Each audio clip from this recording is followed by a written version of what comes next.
ഞാൻ പാക്ക് ചെയ്യില്ല, നിങ്ങൾ പാക്ക് ചെയ്തു. നിങ്ങൾ പാക്ക് ചെയ്തെടുത്തു. ഇഷ്ടമുള്ള ഏത് ഒരു വില നോക്കണ്ട. ഞാൻ മാറി നിൽക്കാം. നിങ്ങൾക്ക് എത്രത്തോളം ഇത് പാക്ക് ചെയ്തുകൊണ്ട് അത്രത്തോളം നിങ്ങൾ പാക്ക് ചെയ്തുകൊണ്ട് പോയി. കാരണം ഇതെല്ലാം 2 ദിവസം മുമ്പ് ബണ്ടിൽ പൊട്ടിച്ച് വെച്ചതേ ഉള്ളൂ. എല്ലാം കൊടുക്കുകയാണ്. എനിക്ക് ജീവിതം ഉണ്ടല്ലോ, ജീവനുണ്ടല്ലോ. എൻ്റെ ജീവൻ കൊണ്ട് എനിക്ക് തിരിച്ചു പിടിക്കാൻ പറ്റുന്നതൊക്കെ ഉള്ളൂ. പക്ഷേ ഈ നഷ്ടപ്പെട്ടു പോയതിന് പകരമാവും. എൻ്റെ ജീവൻ പോയാൽ അത് തിരിച്ചു കിട്ടാൻ പറ്റും. എനിക്ക് പോയ പണമാണെങ്കിലോ സമ്പത്താണല്ലോ നമുക്ക് തിരിച്ച് എങ്ങനെയെങ്കിലും ഒപ്പിക്കാം, ദൈവം തരും. ഇതൊക്കെ കുഞ്ഞുങ്ങൾക്കാകുമ്പോഴേ ഇതൊക്കെ കുഞ്ഞുങ്ങൾക്ക് ഏറ്റവും കൂടുതൽ വേണ്ടത് അവരുടെയൊക്കെ ഇന്നർ ഗാർമെൻറ്റ്സാണ്. ഇതൊക്കെ നമ്മൾ പാക്ക് ചെയ്ത് സൈസ് എഴുതി വെച്ചിട്ടുണ്ട്. പാക്ക് ചെയ്ത് വെക്കുക.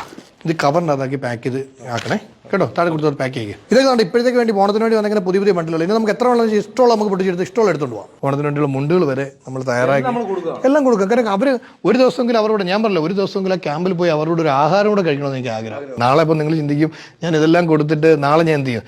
നാളത്തെ കാര്യത്തെക്കുറിച്ച് ഇപ്പം ഞാൻ ചിന്തിക്കുന്നില്ല. ദൈവം എന്തെങ്കിലും ഒരു വേറെ ഒപ്പിച്ച് തരുമായിരിക്കാം. ഹായ്, നമസ്കാരം. എൻ്റെ കയ്യിലുള്ളത് അത്യാവശ്യം നല്ല വിലയുള്ള വസ്ത്രങ്ങളാണ്. അതുപോലെ ഈ ഫ്ലോറിലുള്ളത് ലക്ഷക്കണക്കിന് രൂപയുടെ വസ്ത്രങ്ങളുമാണ്.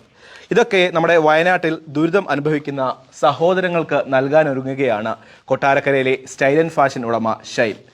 അതായത് നിങ്ങളൊന്ന് ഓർക്കണം, കുത്തക ഓൺലൈൻ കമ്പനി മുതലാളിമാരുണ്ട്. നമുക്കൊരു ദുരിതം വന്നു കഴിഞ്ഞാൽ ഇവരൊന്നും നമ്മളെ തിരിഞ്ഞു നോക്കത്തില്ല. ഇതുപോലുള്ള വ്യാപാരികളാണ് ഇങ്ങനെയുള്ള അകമഴിഞ്ഞ് നമുക്ക് സഹായമൊക്കെ നൽകുന്നത്. നമുക്ക് ഷൈനോട് തന്നെ ചോദിച്ചറിയാം എന്താണ് ഇങ്ങനെ ചെയ്യാനുള്ള ഒരു കാരണം. രാവിലെ ഞാൻ ഉറക്കമുണർന്ന് ആദ്യം കാണുന്ന വാർത്ത, ഒരു ഗ്രാമം ഒന്നാകെ ഒലിച്ചു പോയിരിക്കുന്നു.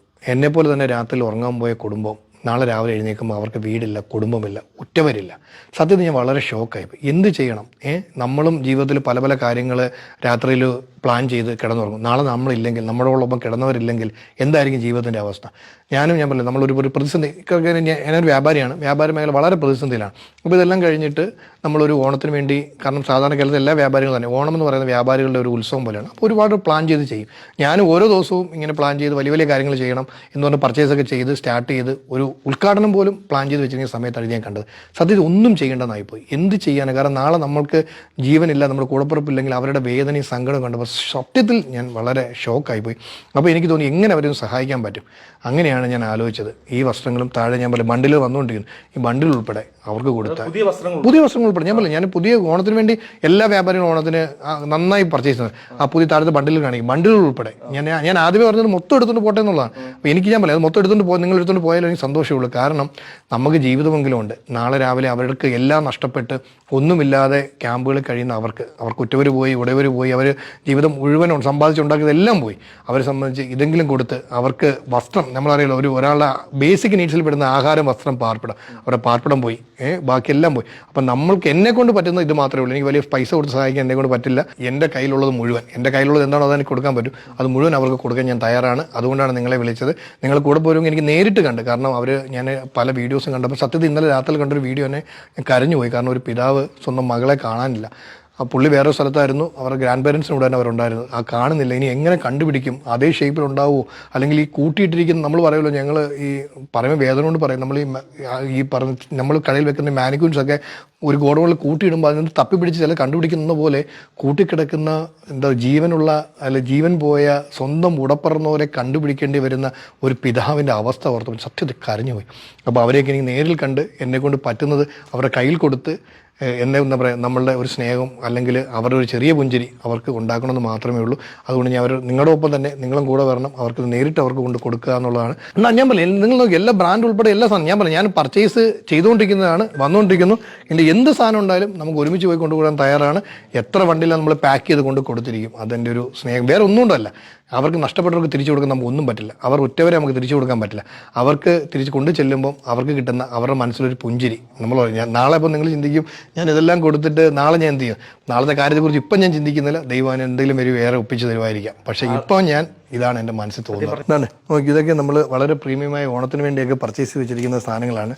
താഴെ ഗോഡൗണിലുണ്ടല്ലോ കുഞ്ഞുങ്ങൾക്ക് വേണ്ടിയുള്ള മുണ്ടുകൾ വരെ നമ്മൾ ഓണത്തിനാണ് കൂടുതൽ മുണ്ടുകൾ അവർ ഉപയോഗിക്കുന്നത്. ഓണത്തിന് വേണ്ടിയുള്ള മുണ്ടുകൾ വരെ നമ്മൾ തയ്യാറാക്കി എല്ലാം കൊടുക്കുക. കാരണം അവർ ഒരു ദിവസമെങ്കിലും അവരോട്, ഞാൻ പറഞ്ഞില്ല, ഒരു ദിവസമെങ്കിലും ആ ക്യാമ്പിൽ പോയി അവരോട് ഒരു ആഹാരം കൂടെ കഴിക്കണമെന്ന് എനിക്ക് ആഗ്രഹം. സമയം പോലെ ഈ കുഞ്ഞുങ്ങളുടെ വസ്ത്രങ്ങളെല്ലാം ഞാൻ പറഞ്ഞില്ല, ഞാൻ പാക്ക് ചെയ്യില്ല, നിങ്ങൾ പാക്ക് ചെയ്തു. നിങ്ങൾ പാക്ക് ചെയ്തെടുത്തു. ഇഷ്ടമുള്ള ഏത് ഒരു വില നോക്കണ്ട. ഞാൻ മാറി നിൽക്കാം. നിങ്ങൾക്ക് എത്രത്തോളം ഇത് പാക്ക് ചെയ്തുകൊണ്ട് പോകുമ്പോൾ അത്രത്തോളം നിങ്ങൾ പാക്ക് ചെയ്തുകൊണ്ട് പോയിക്കോളൂ. അവർക്ക് കൊടുക്കുക. നമ്മളും കൂടെ വന്ന് അവരൊന്ന് കണ്ടാൽ മാത്രം മതി. കാരണം നമ്മൾ പറഞ്ഞല്ലോ, ഈ ഒരു കാലത്ത് സ്നേഹത്തിനപ്പുറത്തേക്ക് പകരം കൊടുക്കുക ഒന്നുമില്ല. അപ്പോൾ നമ്മൾ എന്നെ കൊണ്ട് പറ്റുന്നതിൻ്റെ ഒരു ലിമിറ്റ് എനിക്കിതേ ഉള്ളൂ. എൻ്റെ കയ്യിലുള്ളതല്ലേ നമുക്ക് ചെയ്യാൻ പറ്റൂ. ഞാനത് വളരെ സ്നേഹത്തോടെ, വേറെ ഒന്നിനും വേണ്ടിയല്ല, സ്നേഹത്തുകൊണ്ട് മാത്രമാണ് ഞാൻ ചെയ്യുന്നത്. ഞാൻ ഈ കുഞ്ഞുങ്ങൾക്ക് വസ്ത്രങ്ങൾ കൊടുക്കാമെന്ന് പറഞ്ഞു കഴിഞ്ഞാൽ ഒരമ്മമാർക്കും കുഞ്ഞുങ്ങൾക്ക് എത്ര വസ്ത്രങ്ങൾ വാങ്ങിയാലും മതിയാവില്ല. എൻ്റെ വീട്ടിലായാലും എൻ്റെ മോൾക്കാണെങ്കിലും ഒരു വലിയ 2 ഷെൽഫ് നിറച്ച് വസ്ത്രങ്ങളുണ്ട്. ഇതെല്ലാം അവർ പ്രതീക്ഷയോടെ കരുതി വെച്ചാൽ അതെല്ലാം ഒലിച്ചു പോയത്. അപ്പോൾ അതുകൊണ്ട് തന്നെ ഞാൻ പറയുന്നത് ചിലപ്പോൾ അവർക്ക് കൊണ്ട് കൊടുക്കുമായിരിക്കാം, പക്ഷേ ഞാൻ പറയുന്നത് അവരിഷ്ടപ്പെടുന്ന ഇത് അവർക്ക് സന്തോഷിക്കാൻ പറ്റുന്ന, കാരണം അതുകൊണ്ട് ഇത്രയും നല്ല വസ്ത്രങ്ങൾ കൊടുക്കുമ്പോൾ അവരുടെ മനസ്സിൽ, കുഞ്ഞുങ്ങളുടെ മനസ്സിൽ ഒരു ചെറിയ, നമ്മളല്ലേ ഒരു കരയുന്ന കുഞ്ഞിന് ഒരു കളിപ്പാട്ടം കൊടുത്താൽ ഒരു നിമിഷമെങ്കിലും കരച്ചിലടക്കും എന്ന് പറഞ്ഞ പോലെ തന്നെയാണ് അവർക്ക് കിട്ടുന്ന പുത്തൻ ഉടുപ്പുകളും. കാര്യം പുത്തൻ ഉടുപ്പുകൾ അത്ര സ്നേഹത്തോടെ ഓരോ കുഞ്ഞുങ്ങളും വാങ്ങി. അതുകൊണ്ടാണ് കുഞ്ഞുങ്ങളുടെ വസ്ത്രങ്ങൾ കൊണ്ടു കൊടുത്ത് അവരുടെ ഒരു ചെറിയ നേരത്തേക്ക് അവരുടെ വിഷമം ഒന്ന് മാറ്റാൻ എന്നെക്കൊണ്ട് പറ്റിയാൽ അത് മതിയെന്ന് മാത്രമേ ഉള്ളൂ. കേരളം കണ്ട ഏറ്റവും വലിയ ദുരന്തത്തിൽ ഒന്നാണിത്. ഈ ദുരന്തത്തിൽ നമ്മളുടെ സന്തോഷത്തെക്കുറിച്ചോ നമ്മുടെ ലാഭത്തെക്കുറിച്ചോ ചിന്തിച്ചിട്ട് എന്ത് കാര്യം? പിന്നെ ഞാൻ പറയുന്നു, ശരിയാണ്, ഒരുപാട് പ്രതിസന്ധിയുണ്ട്. ഒരുപാട് പ്രതിസന്ധിയിൽ നിന്നും തിരിച്ച് കയറാൻ വേണ്ടിയാണ് ഞാനത് ചെയ്യുന്നത്.